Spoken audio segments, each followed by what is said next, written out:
Good evening everyone! Good evening mga kabsat! Welcome back to my YouTube channel, Melody Tablet Alejo.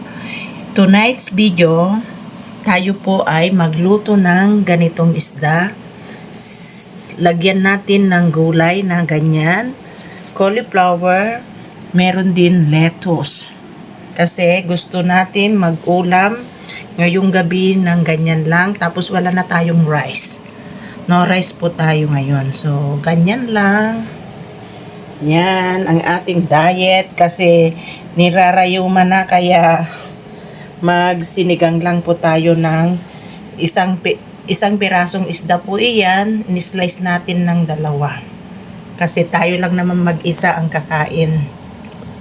Kaya dietan kapag mag-isa lang walang kasama.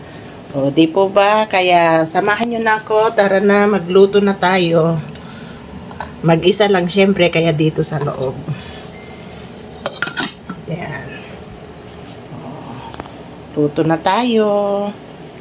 Kapag kumukulo na, lagyan na natin ng asin. Ayan, konti lang. Then, lagay na natin itong isda.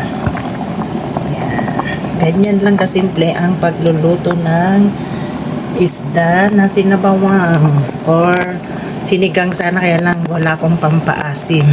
Kaya sinabawan na lang.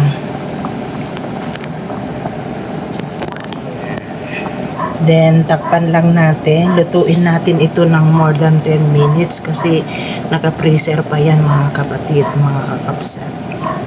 Wala pang 10 minutes na naluto yung isda pero nilagay ko yung tangkay ng cauliflower. Gustong gusto ko kasi binalatan ko para hindi naman po matigas. Syempre makain din po iyan. Gusto ko kasi ng maraming gulay kapag nagluluto mga kapsat. Kaya yan. Then after that, kapag medyo malambot-lambot na, isusunod na natin yung cauliflower. Ayan pala ang nilalagay kong pampalasa, mushroom powder. Patipid po ako. Oh. Yan ang aking lagayan, Tupperware.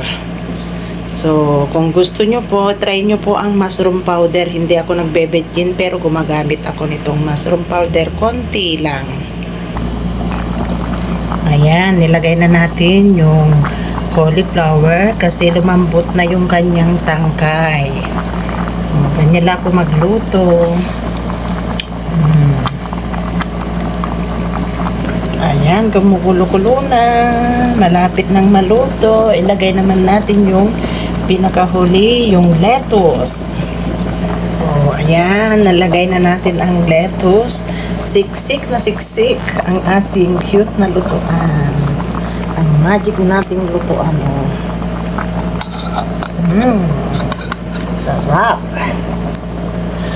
Sarap na sarap, mga kakapsat. Lapit na tayong kakain.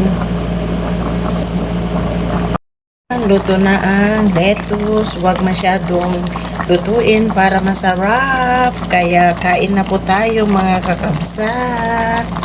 Let's eat! Salamat po sa inyong panonood ng video ito. Kung nagustuhan nyo po, please paki-like, share, and subscribe. Ito muli ang iyong kaibigan si Melody nagsasabi, problema man ay marami, huwag sana nating kalimutan. Ngumiti! Bye! See you on my next vlog. God bless us!